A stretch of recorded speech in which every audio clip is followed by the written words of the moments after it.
Let me tell you a quick story. I was thinking about this today.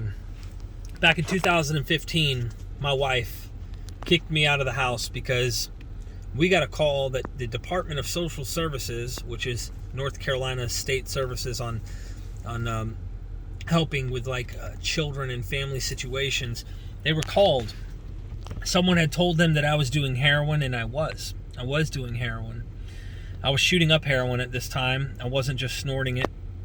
And my wife was finding needles, and she was crying every night, worried that I was going to die, because most people who do heroin and fentanyl end up dying, or at least don't get out of it and eventually die from it.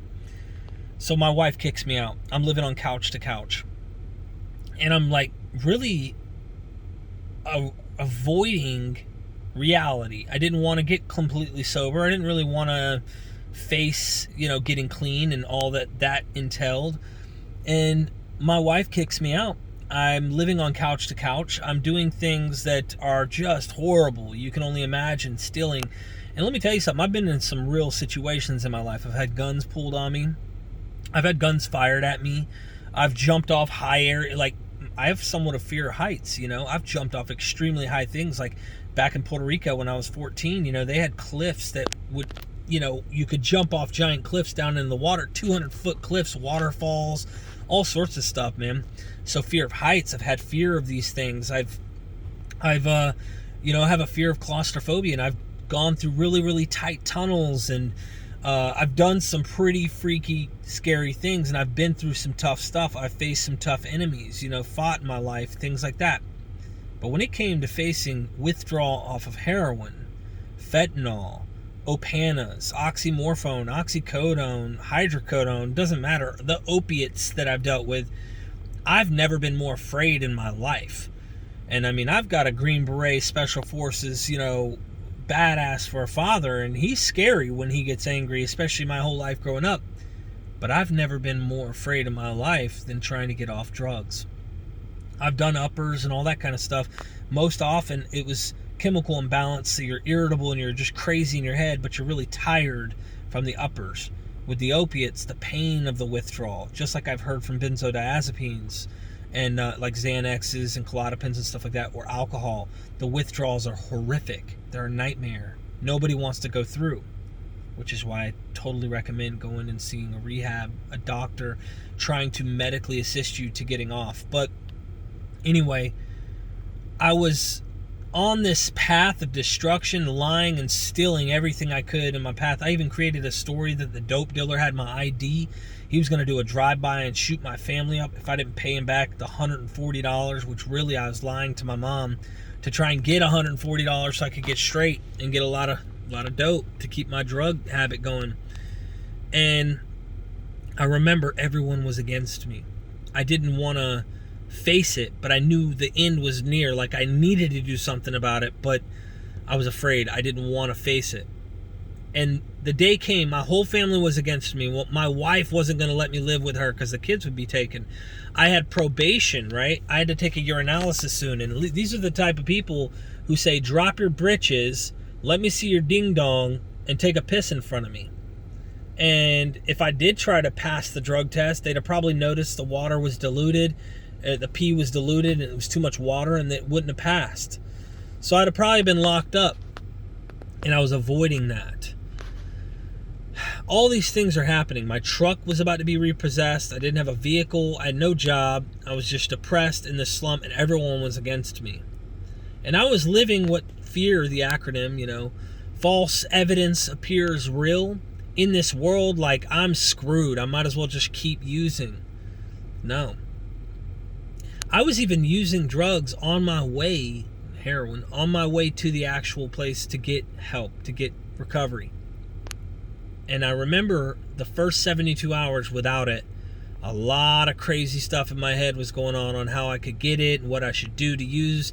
But as the chemicals started to leave my brain and I started realizing and thinking a little clearer, I realized what I needed to do. That's when I started to make commitment inside my mind to feed that good wolf. Those voices in our head that tell us to do good or do bad, kind of the right and wrong, if you will, in my head. And I knew I needed to feed the good wolf. I needed to do the right thing. And as I slowly started feeding that wolf, eventually the confidence on me being able to stay and get clean grew.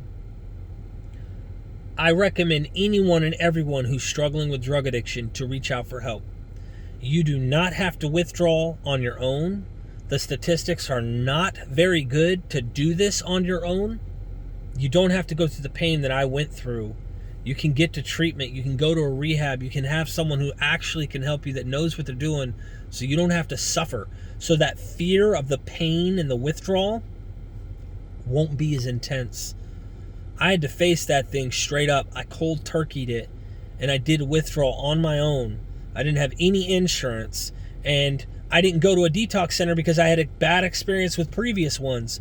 Looking back now, if I relapsed and I needed rehab, you can guarantee, I'm telling you, I'm going to go to rehab if I end up withdrawing again, or something happens and I need to withdraw and I'm relapsed. You can guarantee I'm going to do it, because I'm not going to go through what insanity I went through for the first 31 days of trying to get clean again. I'd rather go to treatment, have a medical doctor assist me and help me to get off, so I don't go through the extreme pain that I went through. I made this video because I had talked to someone today who has every opportunity to go to rehab. They have every opportunity. They have great insurance. They work for a great company. They have every single opportunity going for them, and they're making up every excuse in the book not to go. Every excuse. Their whole family is saying go, or they're kind of like washing their hands with them.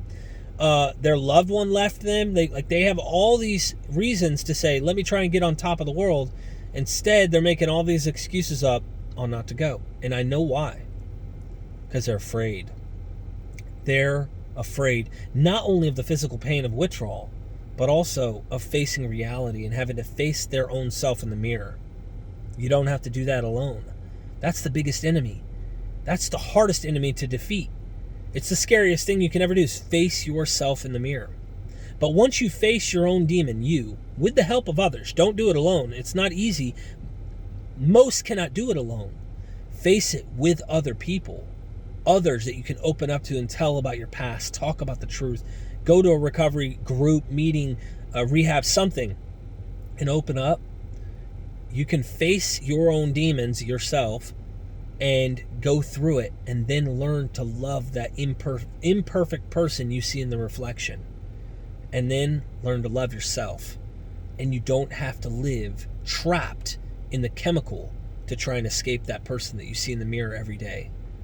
Nah, you can learn to understand who you are. With all your faults, with all your imperfections, you can love exactly who you are. You don't have to live in false evidence appearing real. Fear. You don't have to do it. So I hope this encourages some of you. Merry Christmas. I'm glad that I've made it this far, and I hope you can too. I hope you make that leap of faith, that step in the right direction on trying to get clean. We're about to hit a new year. A lot of people celebrate for Christmas and New Year and get drunk or high and want to, enjoy escaping reality and just want to celebrate life and all that. And I understand. I'm not normal. I wish I was, but I'm not, in terms of how I drank and how I used. But if you're like me and you need help, man, try and reach out. I have resources for treatment, for rehab. Message me on Facebook. Message me on Derek Lambert Facebook. I've got a Facebook page. Instagram. I mean, all that stuff's down in the description of most of my videos on this channel. But you don't have to live in fear anymore. Do something about it. Face yourself in the mirror with the help of others who faced themselves. And let me tell you something. The strongest people in the world are those who face themselves and have learned to love that person that they see in the mirror. That's tough. Love you guys. Derek Lambert, Rewired Addiction.